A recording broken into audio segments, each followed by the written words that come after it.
बिस्मिल्लाहिर्रहमानिर्रहीम। अल्लाहुम्मा सल्लि अला सय्यिदिना मुहम्मदिन व आलिहि व इतरतिहि बिअददि कुल्लि मालूमिन लक अस्तगफिरुल्लाहल्लज़ी ला इलाहा इल्ला हुवल हय्युल क़य्यूम व अतूबु इलैहि या हय्यु या क़य्यूम। नवाब दवाखाना रजिस्टर्ड से मैं हकीम कारी मोहम्मद नवाब नूरी आज आप भाइयों की खिदमत में तारा मीरा इसके फवाइद अर्ज करूंगा। इसकी शनाख्त है सरसों और राई की तरह तेज तेल देने वाला बीज है। पौधा सरसों की तरह होता है। फूल पीले पंजाब, हरियाणा और यूपी के अलावा हिंदुस्तान व पड़ोसी ममालिक के कई सूबों में इसकी खेती होती है। इसके बीजों से तेल निकालते हैं। तेल साफ पीले रंग का लगभग 30% निकलता है। जायका तेज कड़वा रंग सब्जी माइल होता है। इसको बगैर साफ किए तेल का इस्तेमाल जबान पर छाले कर देता है, इसलिए सरसों या तिल के तेल में मिलाकर इस्तेमाल लाया जाता है। मिजाज इसका है गर्म व खुश्क। मिकदार खुराक इसकी है 1 ग्राम से 2 ग्राम तक। फवाइद इसके बहुत ज्यादा हैं।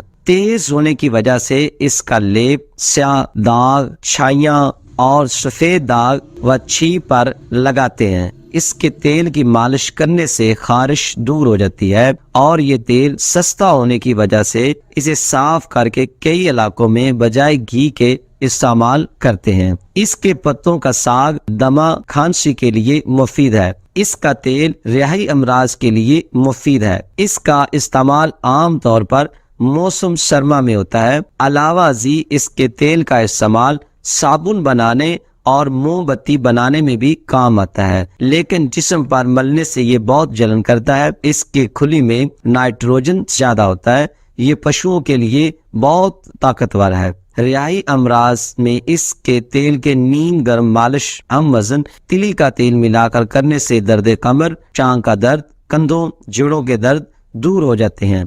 तिली का तेल और सरसों का तेल मिलाकर मालिश करने से जुएं भी मर जाती हैं। दुआओं में याद रखिएगा। अल्लाह हाफिज।